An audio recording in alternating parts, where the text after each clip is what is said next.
ஆதி துணை ஆதியே துணை ஆதியை அறிய குருவே துணை. மரளி கைதீண்டா சாலை ஆண்டவர்கள் மெய்மதம் மெய்மன ஞானம் நிறுத்தியே ஒரு கால்கொண்டகில நீண்ட காவனம் சூடித்த பரத்தின் அந்நிலை தண்ணீர் காண்கிலர் பாவியர் பெரும் பாவியே. எல்லோருக்கும் நமஸ்காரம். விரிபுவன வேதமாமரைகளின் அதிகாரண செழுங்கலை கருவூலத்து ஆண்டவர்கள் திருவாயுரை விரிப்பு. இந்த மெய்ப்பாதை வேறு வேதம் ஆசான் திருமேனி.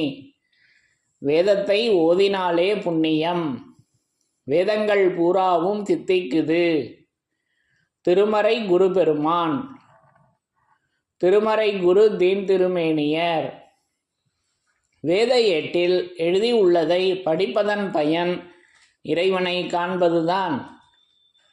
தலைவன் தன்னை அறிந்தவனே குலத்தோன் என்று திருவேதம் உமக்கு உரைக்கச் சொன்னது எம்மை என்ற நமது பெருமான் அவர்களின் உத்தரவின்படி நமது பெருமான் அவர்கள் என்றென்றும் திருமறை குரு பெருமானாக விளங்கி கொண்டிருக்காங்க. அப்போ அந்த தெய்வ திருமறையிலிருந்து யமனை வென்ற திருமறையின் சிறப்புகளை ஒவ்வொன்றாக படித்து தரிசனை செய்து வருகிறோம். அப்போ அதன்படி இன்றைக்கு நான் எடுத்துக்கொண்ட வாக்கியம் நம்முடைய திருவருட்குறளிலிருந்து ஒரு திருவாக்கியத்தினை எடுத்துக்கொண்டேன். அப்போ இந்த திருவாக்கியத்தில் நமது தெய்வம் அவர்கள் திருமறையாக விளங்கி கொண்டு நமக்கு வருகின்ற அந்த யமபடரின் ஆபத்தினை மாற்றி எப்படி யமனை வென்ற திருமறையாக விளங்கி கொண்டிருக்கின்றார்கள் என்பதை அந்த அருள்வர்ஷிப்பை நமக்கு வழங்கியிருக்காங்க. அது என்ன என்பதை பார்ப்பதற்கு முன்னாடி வாசகங்களை படித்து தரிசனை செய்யலாம். பிரம்மோதய மெய்வழிச்சாலை ஆண்டவர்கள் திருவாக்கியம். திருவருட்குறள் திருவாக்கியம் எண் 293, பழைய அச்சு நூல், பக்கம் எண் 250. சாதிகளின் கர்த்தாவே, இது தூல தேகம், இதற்குள்ளே பிரகாச சூக்கும தேகம் விளங்குகிறது. அதன் பால் சைவ நாயக சைவ மேனியாகிய நிராலம்ப லகித மெல்லிய மினுகிய பரிசுத்த எழிலியல் காரண தேகம் எழுந்திருக்கிறது. அந்த எல்லையில் யமனுக்கு அதிகாரம் இல்லை. அத்தேகத்தை கை போட்டுள்ளவர்களுடைய ஆக்கினைக்கு யமன் கை கட்டி காத்து கொண்டிருப்பான். அத்தேகத்தை கை போட்டுள்ளவர்களுடைய ஆக்கினைக்கு யமன் கை கட்டி காத்து கொண்டிருப்பான். இந்த பெரும் பேறு, இந்த அருங்காரண வல்லப சம்பத்து மனிதனுக்கே அல்லாமல் வேறு எந்த படைப்புக்கும் இல்லை என்று நமது குலதெய்வம் பிரம்மோதய மெய்வழிச்சாலை ஆண்டவர்கள் திருவாய் மலர்ந்து அருளி உள்ளார்கள். சாதிகளின் கர்த்தாவே. இந்த திருவாக்கியத்தில் தேகத்தின் உட்பிரிவுகள் 4 பேசி வர்றாங்க நமது தெய்வம் அவர்கள். இப்போ தூலம், சூக்குமம், காரணம், மகா காரணம் என்று நமக்கு திருவருட்குறள் 14வது திருவாக்கியத்தில் பேசி வர்றாங்க. இந்த இதில் 3 மட்டும் குறிப்பிடுறாங்க. இப்போ அந்த 4 தேகம், இப்போ அந்த 4 தேகம் பொதுவாக எல்லோரும் நம்ம எப்படி எடுத்துக்கிறோம் அப்படின்னா, நம்ம தேகத்தில் இப்போ நம்ம இருக்கிறது தூல தேகம் அல்லவா, இதை தான் சொல்லி வர்றாங்க. இதுக்குள்ளே சூக்கும தேகம் இருக்குது, அதுக்குள்ளே காரண தேகம் இருக்குது, அதுக்கும் உள்ள மகா காரண தேகம் இருக்குது. அப்போ அந்த ஆத்மா திருவாக்கியம் 12வது திருவாக்கியத்தில் கூட ஆத்மா என்ன பெற்றது இந்த பொய் தூளம் கடந்த தூள தேகத்திற்கு அப்பால் உள்ள காரண தேகத்தில் உள்ள பொருள். அதை இந்த தூள தேகத்தவர்களுக்கு அறிவிக்கிறதென்றால் இவர்களை முதலில் ஜீவதேகத்தில் கொண்டு போய் நிறுத்தி, அதோ பார் நீ தேடும் ஆத்மா இந்த தூளம் கடந்த காரண தேகத்தில், இந்த பொய் தூளம் கடந்த இந்த ஜீவதேகம் கடந்த காரண தேகத்தில் இருக்கிறது என்று காட்டலாம் என்று பேசி வருவாங்க அல்லவா. இப்போ இது மாதிரி வண்ண வண்ணமாக பேசி வர்றாங்க. இப்போ இதில் நான் 2 விதமான காட்சிகளை தரிசனை செய்கிறேன். இப்போ எல்லாருக்கும் பொதுவாக தெரிஞ்சுக்கிறது தோன்றுவது நம்ம தேகம். நம்ம இப்போ ஒரு மாமிச தேகம் எடுத்திருக்கோம் அல்லவா, தாயினுடைய நாற்ற கருவுரையில் பிறந்த தேகம்தான் பொதுவாக எடுத்துக்கிறது. ஆனால் இங்கே அந்த எல்லா அங்கங்களும் தோய படித்து பார்க்குறப்ப தெய்வீக உடலில் இருக்குது. நமது தெய்வம் அவர்களின் அந்த தெய்வீக உடலில் அந்த 4 தேகங்களை நான் தரிசனம் செய்கிறேன். நமது தெய்வம் அவர்களிடம் இருக்கிறது. அப்போ அதே ஆத்மா திருவாக்கியத்திலே சொல்லி வருவாங்க, வார்த்தை அளவில் நிற்பது தூல தேகம். இப்போ இதை நம்ம ஏற்கனவே கேள்வியாக கேட்டிருந்தோம். இப்போ வார்த்தை அளவில் நிற்பது தூல தேகம். இப்போ தூல தேகம் இங்கே உடச்சி காமிக்கிறாங்க, அதில் 4ஐயும் பேசி வருவாங்க. நினைவு என்ன பெற்றது ஜீவதேகம் என்று இன்னும் தொடர்ந்து அதில் பேசி வருவாங்க 12வது திருவாக்கியத்தில். அப்போது இப்போ தூல தேகத்தை மட்டும் பார்ப்போம். இப்போ நம்ம மாமிச தேகம் தானே நினச்சிக்கிட்டு இருந்தோம். இங்கே வார்த்தை அளவில் நிற்பது தூல தேகம் என்று பேசியிருக்காங்க. அதை நான் எப்படி தரிசனம் செய்கிறேன் என்றால், தெய்வம் அவர்கள் தூல திருமேனி தாங்கி வந்து அந்த கைலாயத்தின் அருளர்ஷிப்பை எவ்வளவோ இரவு பகலாக எடுத்து சொல்லி வர்றாங்க. அவங்க தூல திருமேனியில் இருந்த காலத்தில் அவ்வளவையும் வேதமாக வச்சுருக்காங்களான்னா இல்லை, பலதும் அவங்க பேசியிருக்காங்க தூல திருமேனியில். அப்போ ஒரு சிலதை தான் அவங்க வந்து மனிதனுக்கு விதியாக்கி வைத்திருக்கும் அத்திருமறையில் இறைவன் சொல்வதானது என்று மான்மியத்தில் வருகின்ற அந்த 18வது பக்கத்தின்படி திருமறையில் இறைவன் சொல்வது ஆனது என்று ஒரு சில விஷயங்களை மட்டும்தான் திருமறையில் பேசி வர்றாங்க. அப்புறம் அதுலேயும் ஒரு பொடி வைக்கிறாங்க, வேதத்தில் சத்தும் அசத்தும் கலந்திருக்கிறது, அதில் உள்ள அந்த அசத்தை நீக்கி சத்தை மாத்திரம் தருகின்ற ஜீவன் முத்தர்களின் வாக்கே வேதாந்தம் எனப்படும் என்று அது தெளித்து தெளித்து வடித்து தெளித்த அந்த தேவ திருச்சபையை நமக்கு எடுத்து வழங்கியிருக்காங்க. இப்போ இப்படிலாம் நுணுகி நுணுகி பார்க்கக்கூடிய விஷயங்களை நமக்கு வேதமாமறையில் வச்சுருக்காங்க, இன்னும் ஃபில்டர் பண்ணுறாங்க அல்லவா. அப்போது அது அளவுபடா பாகம். இப்போ இதெல்லாம் நம்ம ஏற்கனவே கேள்வியாக சொல்லியிருந்தோம் அல்லவா. அளவுபடா பாகமாக இருந்ததை அளவு அதற்குள் ஆக்கிங்க. இது காகபூஷணர் பிரான் அவர்களின் ஜீவமந்திரத்தின் திருவாக்கு அல்லவா. அப்போ அந்த அளவுக்குள்ளே கொண்டு வர்றாங்க. எந்த அளவுக்குள்ள? திருமறை மனிதனுக்கு விதியாக்கி வைத்திருக்கும் அத்திருமறையில் இறைவனானவன் கற்பனை இட்டிருப்பதானது.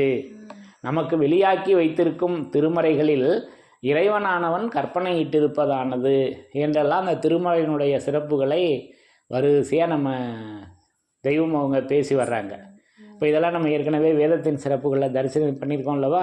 அப்போ அந்த அளவிலா வெகு காலம் இப்பூமியில் அந்த, ஏன்னா நம்ம கோவத்தில் கூட சொல்கிறோம் அளவுக்கு மீறி பேசுகிற அப்படின்னு. இப்போ பேச்சில் ஒரு அளவு இருக்குல்லவா. இப்போ இதெல்லாம் எண்ணி பார்க்கணும். அப்போது அந்த வார்த்தையை அவர்கள் அந்த அருள் வர்ஷிப்பை நிறைய பேசி வர்றாங்க, அதை அளவுக்குள்ளே கொண்டு வர்றாங்க. எது? திருமறை என்னும் அளவுக்குள்ள அல்லவா. அதுக்கு பேர் தூளதேகங்க. இப்படி நான் அந்த தூளதேகத்தை தரிசனம் செய்கிறேன். அடுத்து ஜீவதேகம் இருக்குது, அதுதான் சூக்கும தேகம் இருக்குது, காரண தேகம் இருக்குது, மகா காரண தேகம் இருக்குது. அப்போ தரணியில் இல்லாத தனிச்செயர் பதில கொடுக்குறாங்க. விண்டுரைக்க வானங்களே கேள், உன்னுடைய விளங்காத பங்க உடல் தங்க உடம்பாம். உன்னுடையது என்று நீ எடுத்து வந்த இந்த அனித்திய உடலானதற்கு அனித்தியம் வந்து பீடிக்கும் முன்னே தேவ பிரகாசம் ஒளிரும். அது இப்போ வேத பிரகாசம் ஒளிரும் நித்திய உடல் என்ன பெற்ற சூக்கும காரண மகா காரண உடலை தனதென கைப்பற்றி நித்திய வாழ்வில் ஏறி நிலைப்பதற்கு ஆவன உனக்கு நெறியருள் புரிவோம் என்று இங்கேயும் 3 தேகத்தை குறிப்பிடுறாங்க. சூக்கும காரண மகா காரண தேகம். அப்போ இங்கே திருவாக்கியத்தில் இது தூல தேகம், இதற்குள்ளே பிரகாச சூக்கும தேகம், அடுத்து காரண தேகம். இதை பற்றி பேசி வர்றாங்க. அப்போது வார்த்தை அந்த அளவுக்குள்ளே நிற்பது தூல தேகங்க. அப்போது மெய்ப்பொய்யும் பிரித்து காட்டும் வேதமே தூலமாகும். வேதம் என்பது தேகம் அல்லவா. அப்போ இதெல்லாம் நம்ம ஏற்கனவே வேதத்தின் சிறப்புகளையும் படித்து தரிசனம் செய்திருக்கிறோம். அசலான தேகம் உடல் தூலம் என்பதிலையும் படித்து தரிசனம் செய்திருக்கிறோம் அல்லவா. நம்ம எடுத்த மாமிச தேகம், மாமிச உடல், மாமிச தூலம் ஆகியவற்றின் லட்சணங்களையும் தெய்வீக உடல், தெய்வீக தேகம், தெய்வீக தூலத்தினுடைய லட்சணங்களையும் சிறப்புகளையும் நம்ம படித்து தரிசனம் செய்திருக்கிறோம் அல்லவா ஏற்கனவே. அப்போது இங்கே அதை கொண்டு வந்து கொடுக்குறாங்க. இப்படி நான் அந்த வார்த்தை அளவில் நிற்பது தூள தேகத்தை நான் இப்படி தரிசனம் செய்கிறேன். அப்போது 4 தேகம் ஆச்சே. அப்போ அது 4 தேகம் எப்படி இருக்குதுன்னா, அது ஆதிமை உதயபூரண வேதாந்தம் ஒரு தேகமாக இருக்குது, முதல் தேகமாக இருக்குது. 2வது தேகம் ஆதி மான்மியமாக இருக்கிறது. 3வது தேகம் யமபடர் அடிபடு கோடாயுதக்கூர் திருவருட்குரலாக இருக்கிறது. மகா காரண தேகம் 4வது தேகம் திருமஞான குரலாக விளங்கி கொண்டிருக்கிறது. இப்படி நான் அந்த 4ஐயும் தரிசனம் செய்கிறேன். இப்போ 4 வேதங்கள், 4 மறை, 4 மறை. ஆக இப்படி நமது தெய்வம் அவர்கள் அந்த பரிசுத்த தேகத்தில் இப்படி இருக்காங்க. இப்போ இதெல்லாம் பரிசுத்த தேகத்தில் தான் தரிசனம் பண்ண முடியும். இது என்றைக்கு இருக்கல்லவா? அப்போ அதை இங்கே மின்னி காமிக்கிறாங்க. இப்போ திருவாக்கியம் படிங்க. இது தூள தேகம், இது தூள தேகம், இதற்குள்ளே பிரகாச சூக்கும தேகம் விளங்குகிறது. இப்போ இதற்குள்ளே என்பது யுகங்கோடி காலமாக வேதமா மறைகளின் உள்ளே அல்லவா? இதற்குள்ளே பிரகாச சூக்கும தேகம் விளங்குகிறது. பிரகாச சூக்கும தேகம் விளங்குகிறது. அப்போ அது சூக்கும தேகம். பிரகாச அது தேவ பிரகாசம், அது வேத பிரகாசமாக இருக்கு, அது சுயம் பிரகாசமாக இருக்கிறது அல்லவா? தரணில் இல்லாத ஒரு தனிச்செயற்பதி. இப்படி நான் அந்த சூக்கும தேகத்தை, அப்போ வேதம் என்பது தூள வேதம் இருக்கிறது, 6வது அறிவு இருக்கிறது, சூக்கும தேகம் இருக்கிறது. ஆகவே உனக்கு அவற்றை விளக்கித்தர பாரவான்களும் வருவார்கள் என்பது நிச்சயம். இப்போ அந்த சூக்கும தேகம் வந்துருச்சா, வேதமாக விளங்கி கொண்டிருக்குது, 6வது அறிவாக. இதற்குள்ளே பிரகாச சூக்கும தேகம் விளங்குகிறது, அது விளங்குது. அதன்பால் சைவ நாயக, பாருங்க அடுத்து 3வது தேகம் சொல்றாங்க. அதன் பால் சைவ நாயக, சைவ மேனியாக. அப்ப அந்த சைவ மேனி நம்ம ஏற்கனவே சோடச நிலையில தரிசனம் பண்ணியிருக்கோமே. நம் குல தெய்வ சைவ திருமேனி, அது சுருதி பெருமான். அப்ப அது சைவ திருமேனியின் விலாசம் அதுவும் எங்கே? மெய்நிலை போதத்தில் கேட்குறாங்க. பதில் இந்த இங்கே திருவாக்கியத்தில் இருக்குது, சோடச நிலையில் இருக்குது. இது பரிசுத்தம் அல்லவா? இது பரிசுத்த தேகம். நம்மகிட்ட இருப்பது நாற்ற தேகம் அல்லவா? நம்ம உடல்ல இருப்பது நாற்றம்.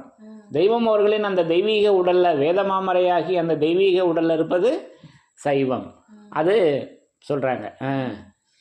அதன்பால் சைவ நாயக சைவ மேனியாகிய நிராலம்ப லகித மெல்லிய மினுகிய பரிசுத்த எழிலியல் காரண தேகம் எழுந்திருக்கின்றது. காரண தேகத்துக்கு இவ்வளவு விரிவு கொடுக்குறாங்க. அப்ப இன்னொரு தடவை படிங்க. அதன்பால் சைவ நாயக சைவ மேனியாகிய, இந்த சைவ மேனி பார்த்தோம்லவா, அது சுருதியாக விளங்கி கொண்டிருக்கிறது. நிராலம்ப லகித. அப்போ சைவம் மான்மியத்தில் கொடுக்குறாங்க. நிராலம்ப லகித சைவத்தை, வேடிக்கை கண்களுக்கு எட்டப்படாத வேதகுலாதீத விகிருத துருவம் என்றெல்லாம் அங்கே பேசி வர்றாங்க. அது நிராலம்ப லகித சைவம். வேதத்தில் சொல்லப்பட்டுள்ளதோ பரிசுத்தம், அதுதான் வைணவமும் மாசுமறு களங்கமில்லாத பரிசுத்தமாகிய சைவமும் ஆகும். இப்போ நம்ம நினச்சிக்கிட்டு இருக்குது சைவம்னா என்ன? புலால் சாப்பிடாம இருப்பது. அதுக்கு தான் 36 தோலை உரிச்சு காமிச்சிட்டாங்களே தெய்வமவங்க. இவன் பருப்பும் நெய்யுமாக திணித்தால் தான் என்ன, கரியும் மீனுமாக வயிற்றில் கொட்டினால்தான் என்ன, இரண்டுமே ஊன உடலாசை வெறிதான். எந்த உணவை உண்டாலும் இந்த உடல் இச்சைகளும் அதன் சேட்டைகளும் ஓய்ந்து போகாது, இவனையே சாய்த்த பிறகுதான் அவை ஓயும். ஆகவேதான் இந்த புலாலாகிய உடலை வெறுத்தால் மட்டும் போதாது என்று மறுக்க வேண்டும் என்று அவர்கள் சொன்னார்கள். இப்போ இதெல்லாம் நம்ம மாமிச தேகத்தில் விரிவாக பங்கி கொண்டிருக்கோம் அல்லவா? அப்போ சைவம் அசைவம் என்பது இந்த மாமிசம் தின்னுவதா, அதை பற்றி தான் பேசி வர்றாங்கன்னு நினச்சிக்கிட்டு இருக்கோம். நம்ம தெய்வீகத்தில் செவிச்சுவையில் அசைவம் கலந்துருக்கே, வாய் உணவை சொல்லலை, செவி உணவில் சொல்கிறாங்க அல்லவா? அது பரிசுத்தம் அல்லவா போகணும் செவி உணவில். அப்போ அது நிராலம்ப லகித சைவம். அது ஓங்கு நிராமயம் பாங்குரு கருமை. நிராலம்பம், நிராமயம். அப்போ அதை வாடாநெறி பாடுடைய மூலபண்டார பருவத்தில் கொடுக்குறாங்க. வாடாநெறி பாடுடைய சுத்த யதார்த்தம் பொழிந்து நிராமய, அது நிராலம்ப லகித சைவம். அது நிராமய வாடாநெறி பாடுடைய சுத்த யதார்த்தம் பொழிந்து நிராமய தத்துவாதிக்கம் சிந்தும் மெய்மை நிராலம்ப கிரண விரிப்பின் வழிச்சாலையை மக்களுக்கு எட்டாத விண்ணுலகத்திலிருந்து இங்கே கொண்டு வந்து நிறுத்தப்பெற்று மூதுரை வேதங்கள் நிரம்ப சாட்சியம் கூறும் இப்போது. வந்துருச்சா நிராலம்பம்? அப்போ நிராலம்ப தத்துவாதிக்கம் சிந்தும் மெய்மை நிராலம்ப கிரண விரிப்பின் வழிச்சாலை. அது மெய்மையாக அல்லவா இருக்கிறது. அது நிராலம்ப லகித சைவம். அந்த நிராலம்ப லகித சைவம் மெய்மையாக அல்லவா இருக்கு. அப்போ அந்த மெய்மை முன்னரும் மெய்மை வேதம் முத்தியின் கிரந்தம் ஓதும். மெய்மை கிரந்தங்களுக்கு இதய கமல வாசனை தன்னில் தரிசித்தலாகிய தன்னை அறிதல் என்னும் மறுபிறப்பு புனல் ஜென்மம். கைகால் போய் முட்டாத பூசை வணக்கமுடைய பாரவான்கள் அருளி செய்துள்ள மெய்மை கிரந்தங்கள் பாரமார்த்தீக ஞானம் என்றும் சாது சங்க பிரம்மநிலை என்றும் சத்சங்க யோக ஞானம் என்றும் மேலும் மெய்மை ஜீவராஜாங்க சிங்காசனர்களால் அருளப்பெற்ற பரிசுத்த அரிய மெய்மை கிரந்தங்கள். இப்படியல்லவா இருக்கு அந்த நிராலம்ப லகித சைவம். அது மெய்மையாக அல்லவா விளங்கி கொண்டிருக்கிறது. அப்போ மக்களுக்கு எட்டாத விண்ணுலகத்திலிருந்து இங்கே கொண்டு வந்து இறக்கப்பெற்று இப்போ வாடாநெறி பாடுடைய சுத்த யதார்த்தம் பொழிந்து நிராமய தத்துவாதிக்கம் சிந்தும் மெய்மை நிராலம்ப கிரண விரிப்பின் வழிச்சாலையை. இப்படி ஒரு மெய்வழிச்சாலையை நமக்கு வச்சிருக்காங்கல்லவா. மக்களுக்கு எட்டாத விண்ணுலகத்திலிருந்து இங்கே கொண்டு வந்து நிறுத்தப்பெற்று மூதுரை வேதங்கள் நிரம்ப சாட்சியம் கூறும் இப்போது. அப்போ அந்த மூதுரை வேதமாக நமக்கு அந்த மூதுரைக்கு உகந்தோர்களாக நம்ம எல்லோரையும் தெய்வமர்கள் ஆக்கி வைத்திருக்கிறார்கள். அது நிராலம்ப லகித மெல்லிய மினுகிய பரிசுத்தம். அப்ப மெல்லிய மினுகிய திருமேனியரை உடுக்கை சங்கு முத்ராலங்க தடங்கை அலங்காரரை அங்க அடையாளம் பேசி வர்றாங்களே. அங்க அடையாளம் செயற்செய்கை அடையாளம். மெல்லிய மினுகிய திருமேனியர். அது எப்படி மெல்லிய மினுகிய திருமேனியர்? எப்படி அது செவியில நுழையக்கூடியதாக அல்லவா இருக்குது. அவ்வளவு சன்னமா வர்றாங்களே அல்லவா. அந்த திருமேனியராக அல்லவா அவங்க வச்சிருக்காங்க. அப்ப மெல்லிய மினுகிய ஒளியில் வைத்திருக்கும் தலமானது என்று மூலபண்டார பருவம் அலிப்லாம் மீம்ல பேசி வர்றாங்க. அந்த ஒளி, சவுண்டு, சத்தம். ஆக இப்படி ஒவ்வொரு வாசகங்களையும் நமக்கு எடுத்து வச்சிருக்காங்களே. அப்போ நிராலம்ப லகித மெல்லிய மினுகிய பரிசுத்த எழிலியல் காரண தேகம். காரண தேகத்துக்கு இவ்வளோ நாமம் கொடுக்குறாங்கங்க. அந்த மூன்றாவது தேகம் எழிலியல் காரண தேகம். அப்ப அது எழில் பல கலைகள் இலகு செம்மலராக அவங்க விளங்கி கொண்டிருக்காங்க அல்லவா. இப்படி நான் அந்த காரண தேகத்தை நான் தரிசனை செய்கிறேன். நிராலம்ப லகித மெல்லிய மினுகிய பரிசுத்த எழிலியல் காரண தேகம் எழுந்திருக்கிறது. அது எழுந்திருக்கிறது. எழுந்திருங்கள், நிச்சயம் பார்க்கலாம் என்று திருவல்லிக்கேணி பிரசங்கத்தில் பேசி வர்றாங்க. நான் தான் தூங்கிக்கிட்டே இருக்கனே, அதனால எழுந்திருங்கள், நிச்சயம் பார்க்கலாம். அது எப்படி எழுந்து அப்படின்னாக்கா, அது வரைந்த தீர்க்க தரிசனை வேதத்தை உறைந்து எழுந்து எடுத்தோடும் எழுதுகோளாக அவங்க எழுந்து நிற்கிறாங்கங்க. அது வாய்விண்டு வாச மலர்களெல்லாம் வாய்விண்டு எழுந்த காலமாக இருக்காங்க. வரைந்த தீர்க்க தரிசன வேதத்தை உறைந்து எழுந்து எடுத்தோடும் எழுதுகோளாக அவங்க விளங்கி கொண்டிருக்காங்கல்லவா. இப்படி நான் அதை தரிசனம் செய்கிறேன். அந்த எல்லையில் யமனுக்கு அதிகாரம் இல்லை. அந்த எல்லையில யமனுக்கு அதிகாரம் இல்லைங்க. இப்ப நம்ம சொல்லி வந்தோம் அல்லவா, சூக்கும தேகம், காரண தேகம், இது தூள தேகம், சூக்கும தேகம், காரண தேகம், மகா காரண தேகம். இது நான்குமே எங்க குறிக்குது? அவர்களுடைய நித்திய திருமேனியை, சைவ திருமேனியை குறிக்கிறது. இதுல அந்த யமனுக்கு அதிகாரம் இல்லை. அப்போ இப்படி அல்லவா அவங்க திருவேதமாக நின்று நமக்கு வருகின்ற அந்த யமனுடைய அதிகாரத்தை முறியடிக்கிறார்கள். இப்படி நான் தரிசனம் செய்கிறேன், இப்படி நான் உணர்கிறேன். அத்தேகத்தை கை போட்டுள்ளவர்களுடைய ஆக்கினைக்கு யமன் கை கட்டி காத்து கொண்டிருப்பான். அது இன்னும் அதனுடைய செயல்பாடுகளை எடுத்து பேசி வர்றாங்க. இந்த பெரும் பேரு அந்த அருங்காரண வல்லப சம்பத்து மனிதனுக்கே அல்லாமல் வேறு எந்த படைப்புக்கும் இல்லை அல்லவா. ஆக இப்படி நமக்கு அந்த யமனுடைய அந்த அத்தேகத்தை கை போட்டுள்ளவர்களுடைய ஆக்கினைக்கு யமன் கை கட்டி நிற்பான். அதற்கு மேல அந்த சைவநாயக மெல்லிய மினுகிய எழிலியல் காரணதேகம் இருக்கிறது. அதன் பால் சைவநாயக சைவமேனியாகிய நிராலம்ப லகித மெல்லிய மினுகிய பரிசுத்த எழிலியல் காரணதேகம் எழுந்திருக்கிறது. அந்த எல்லையில் யமனுக்கு அதிகாரம் இல்லை.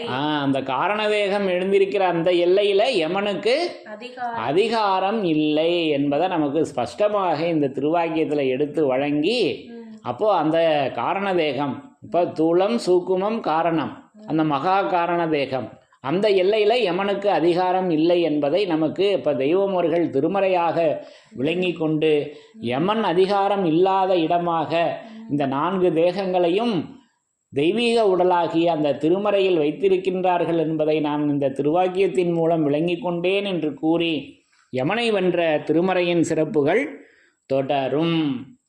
தலைவன் தன்னை அறிந்தவனே குலத்தோன் என்று திருவேதம் உமக்கு உரைக்கச் சொன்னது எம்மை. யமனை வென்ற திருமறையின் சிறப்புகள் தொடரும். எல்லோருக்கும் நமஸ்காரம்.